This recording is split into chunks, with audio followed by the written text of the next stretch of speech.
The Bible might be the most quoted, least clearly understood book of this time. For a little perspective, a little informed analysis on what is actually in there on these subjects, war and divine guidance, let me welcome the Reverend Dr. Welton Gaddy, a Baptist minister from Louisiana and president of the Interfaith Alliance. Reverend, thank you for your time tonight and your insight. Thanks, Keith. First question here, in sum, if you can do that, and I know that's always a dangerous phrase to use, but what does the Bible actually say about war and about Jesus' words on that subject? It says different things at different times. The Bible spans thousands of years. It has different kinds of literature. And so you can go in the Bible and find pretty much what you want to be said on any subject. I think what you have to do is look at the whole sweep of the Bible's message. And what you find is instruction to treat God as God, to treat government as government, and to treat other people with dignity and respect. Those scripture passages on those memos were not efforts to explore biblical truth. They were efforts to use that which is holy to endow with sanctity a political decision that was questionable at best, and an invasion into a nation that was based on lies. If you want to be religious, you go not just to quoting Scripture, you act like the Scripture tells you to act. Well, let me ask you for an interpretation of one of those quotations that was used on the cover letter. Open the gates that the righteous nation may enter, the nation that keeps faith, as a caption for this illustration of an American tank entering what is in essence Saddam Hussein's parade ground. Is the quotation misused, or is it, as you say, you can find anything you want in there?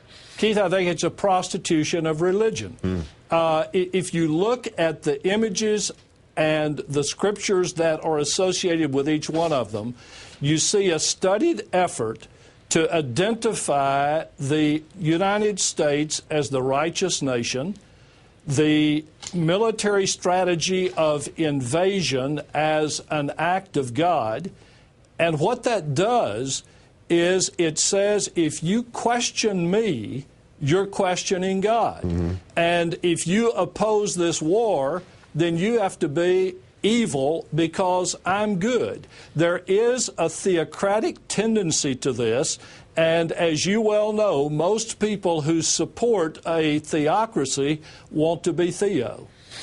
Whenever I hear anybody say God told them to do something, in this case the quotes that were attributed to President Bush in 2003, I'm reminded of something that a very religious friend of mine told me, that when somebody swears and the answer is, do not take the name of the Lord in vain, he said that's not what that means. It's not about swearing, that actually means do not say, I did it because God told me to. Is that a correct interpretation? That's a very correct interpretation. It is saying don't associate the name of God with behavior that is in some way the opposite of God, blasphemy to God. And what you do in being true to faith is allowing faith to critique you as well as affirm you. And this was a studied effort to use faith to endow one particular strategy that was bad politically, bad internationally, and Keith, even extremely dangerous for our military. And it was not an isolated incident. It was a strategy of propaganda for that war. And unfortunately, it is still going on in the American military, a use of religion for very political purposes. Last question, sir. Is there anything in Scripture about what Mr. Rumsfeld apparently did to take somebody's faith and use biblical passages to kind of activate it for your own purposes? You know, the great words about faith in Scripture are not really religious words. They are words about humility, about openness, about inclusion, about honesty.